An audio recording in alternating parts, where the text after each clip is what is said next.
main event time. Bum, bum, bum. Because it's about my dinner time. I'm getting hungry. So, tell me what you got. I've recorded like 6 hours worth of content on this. It's about my dinner time. So it's about time that I make up dinner. I didn't say that. Come on, fucker. What have you got? Okay. I will say, and I just want to say this to you. That was such an amazing breakdown. And like, I mean it. It was incredible. Thank you. And I'm not saying that because like, you know, you're in front of me. But it was sick. Thanks. It was epic. And I hope Robert watches it. I feel like you kind of did the breakdown like a little bit like, Robert, watch this. Do this a little bit, because if you do this, you're going to win. Honestly, no, honestly, I don't. I think what it is, well, first of all, when it's a rematch, I'm always more inclined to speak for the person that lost the first fight. It makes sense. Right? Yeah. Because I think you have to make an argument for the person that lost the first fight if they're going into the rematch and they got starched in the first fight. Yeah. Right? Yeah. So that's my first thing. Second of all, there's not much that Adesanya can do to influence the victory in this fight aside from being himself. Whereas Rob Whittaker's got a few strings to his bow. I don't expect Adesanya. I don't think it's an option for Adesanya to come out and take Rob Whittaker down. Right? So all we do about Adesanya is celebrate what we already know he's very good at, which is a variety of different striking, like the lead leg attack, which is going to be a key in this one. His straight punches to set up his high kicks, which is going to be key, like he used against Costa. And then those drift away hooks that we've seen him and his teammates using in the videos earlier in the show. I don't expect him to come in looking like a wrestler. I don't think he's going to Ngannou him. You know what I mean? Like, Ngannou surprised me. I'm like, holy shit, not only is he wrestling, but he's wrestling well. Yeah. I don't expect that from Adesanya. I saw so many bad habits in his half guard against Vettori and against Blachowicz that I don't know how much he's actually spending working on his ground game anyway. Genuinely, it was concerning because I wouldn't want to see anybody making those basic mistakes. And Adesanya, I think, has got great takedown defense. But I also think that there's a limit to that. And if you keep pushing him into the later rounds, and this is 5 rounds, keep pushing him into the later rounds, then, you know, that starts to give a bit. Mm-hmm. And I think Whittaker's proven in his last couple of fights that he's got decent, well, his last fight in particular, he's got good takedowns. Good ground control against Gastelum. And I think he's psychologically in a different place as well. I think Whittaker can do more to influence the victory by making better decisions on his own than Adesanya can. Does that make sense? Yeah, no. Because I think that's what came across in the breakdown. Because of course I do like to lean towards the person that lost the first fight because I do feel like you have to make more of an argument. But I also feel like, well, you've heard the phrase, you've got to play your cards right. Yeah. I think Whittaker's got to play his cards right. I think Adesanya comes with the same hand, and I think he's going to get you if you're not paying attention. I think Whittaker can either win or lose this fight based on his decisions. I don't know. I've not really thought about it this much, to be honest. I don't think it's the same thing for Adesanya. I think he does what he does. And he's excellent at it. And I think he does enough takedown defense and scrambling to keep him there. But once he's on his back, that's where Whittaker rolls over him. Yeah. You got to think, like, Adesanya became champion quite quickly. And, like, all of his fights and everything kind of happened quite quickly. So when that happens, it doesn't really give you time. If you go from training camp to training camp, it doesn't really give you time to improve on the things you lack. It just gives you time to bolster on the things that you're already good at. Because it's usually during that time off that people will, like Robert, that took some time off, put on a gi, you know, like did a lot of grappling and kind of improved on his overall skill set in a different way. And you kind of, and also being kind of the, I guess the alpha in your team, not alpha, but like the team captain. Yeah. The most famous, the most successful.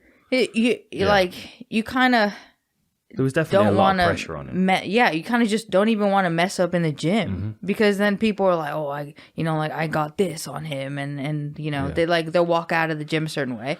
You don't want to feel that way. It's like, I think he's got quite a tight team, and I don't think he lets anybody in. I don't think the vibe is like that, but I do think that the pressure of him being the champion And I do think the pressure of Adesanya coming up and making a name for himself very quickly while Whittaker was sitting on the sidelines was really probably quite aggravating for him.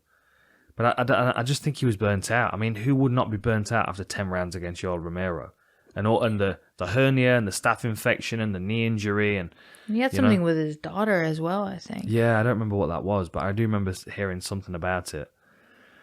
I mean, I think he's in a very different place now. And I think that he's been working on his game. I think he's been rounding out his game. I think we've seen good improvements in his last few fights. And I think we've seen Adesanya show what he's already really good at in his last few fights. Mm-hmm. And I've not seen him answer those questions.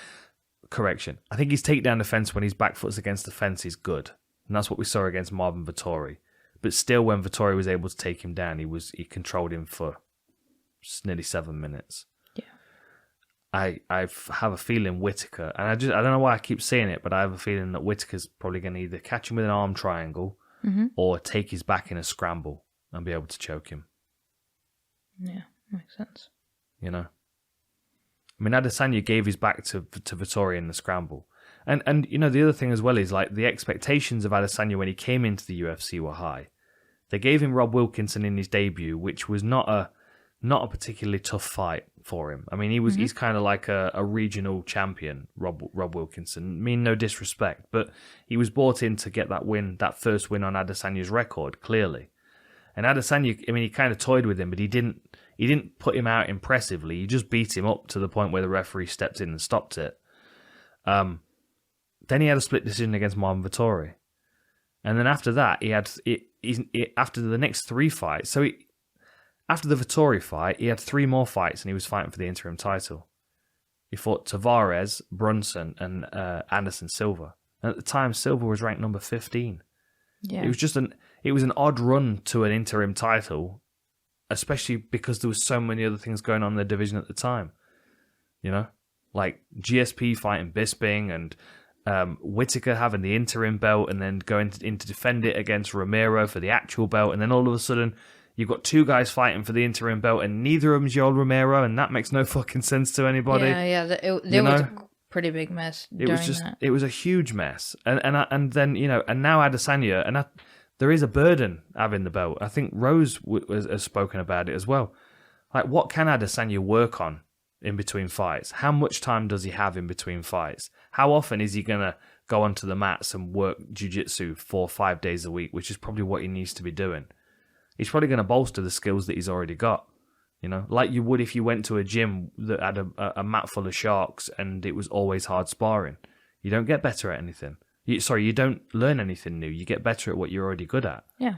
And I think that's what Adesanya's done. I don't think we're going to see any surprises from his ground game. I'll be surprised if he does the right thing in half guard. That's the stage I'm at with Adesanya's ground game. Yeah. I love him as a striker. I think he's fucking elite. But he's also elite in a whole bunch of guys that are Sean Strickland's and Hermansson's who aren't elite strikers. He toyed with Paulo Costa, made him look silly. That's because he's got an elite level striking, but that will level out in the next few years. And Adesanya will look very one-sided in his game. And I think we might see that in this fight coming up. I think Whittaker might be able to expose his... But you don't think Robert gets a little bit emotional sometimes? Like, yeah. He didn't, even though he was playing really smart, for example, with Darren Till, he did still take his eye off the ball and get clipped with something that he probably shouldn't have gotten clipped with, And just as much as he has 5 rounds to take him down and, get his back or submit him or do whatever, Israel also has 5 rounds where he's bound to make a mistake. And now there's, it's a crowd again, which I don't know if it affected him on their first fight or not. Yeah. Well, I mean, it was pretty massive crowd. It was massive. It was 57,000 people. Yeah. But I don't think he dealt with that very well because he'd already been in that arena when Rousey and Holm fought. He was on the undercard. That was 56,000 people, and Adesanya was in the crowd for that one. So their experiences going into the first one were very different. But Whittaker wasn't himself in that fight. He was emotional. And then he went into the Darren Till one and he started out in the first minute and he looked pretty good. But 9 months out and the pressure of returning to competition and Darren Till being as tricky as he is, he got caught with another shot. I feel like after the first Adesanya fight and then the first round against Till, I think Whittaker's now learned that lesson not to rush in. 5 rounds, take your time. Don't open up, you know. Don't give him too much to work off, because the more you throw at him, the more he's going to read. And then, you know, start to grapple with him end of the 2nd, 3rd, 4th, 5th. And just make it an MMA fight. Don't even be determined to take him down every time.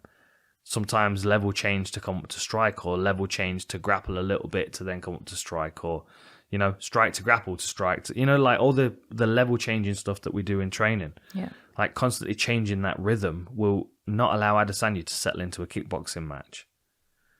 Because if he settles into a kickboxing match, Whittaker's he's counting down the minutes before he gets caught. Because I do think Adesanya is a level above Whittaker when it comes to his striking, his precision striking. I think he's tighter. I think his defense is better. But I think Whittaker might be able to expose his ground game. I just feel like he has too many cards to play right for this fight. Like you're saying, if he does this, no, I agree. that's a lot of stars to be aligned for you to win. It is. That's a lot. Yeah. That's just my only thing. It's that I do think he has the tool sets to beat him. And just because, like, overall, he might be he's less specialist and more, like, overall well-rounded in comparison to Adesanya.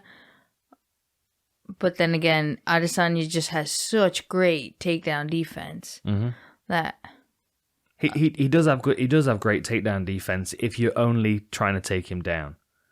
Like, Brunson was only trying to take him down, so he was able to defend those takedowns. Yeah. Vettori, once he got frustrated that he couldn't hit him, was only trying to take him down against the fence, and he was defending them. But if you watch the Blachowicz fight, Blachowicz would tempt him with striking, then he would start doing those lean-back counter hooks that he caught Whittaker with in the first one. His feet stay planted and his hips are square. And I think Whittaker showed in the Darren Till fight that he's able to mix up his takedown attempts with his striking. And I think that might be enough to throw Adesanya off and be able to... And I'm not saying he's not going to have to work for it. Whittaker's probably going to fail the first 4 or 5 takedown attempts, but I think he'll get him there eventually. I don't know. I mean, I genuinely don't care who wins. I genuinely enjoy watching both of them. I'm just kind of... I'd like to see Whittaker apply a smart game plan and come out on top because of decisions he's made. Yeah. Does that make sense? Mm-hmm. Because I think that would also give Izzy 6 months to then go away and just work on his ground game and come back a more formidable fighter. As it is right now, I feel like Izzy's... It's a matter of time before someone is able to expose the holes in his game at middleweight that Jan did at light heavy. And I didn't think it was going to be Vettori, but it could be Whittaker. Yeah, it's more likely to be Whittaker. Yeah, I agree. But you're still picking Adesanya? Yeah, I'm picking Adesanya. Okay. Okay, I'll pick Whittaker then, just for shits and giggles. All right. But I do think it's an incredibly close one. But like, I don't think he's unbeatable. I think... I don't know if like the UFC or this is kind of done like when a fighter becomes a champion, then they get put into this limelight. They're just this unbeatable god. And then there's always the one guy that comes in and upsets everything. And it's always like, oh, it's unbelievable. But it's like, was it really unbelievable or did you play up that guy way too much? Like if he was invincible. Like, come on.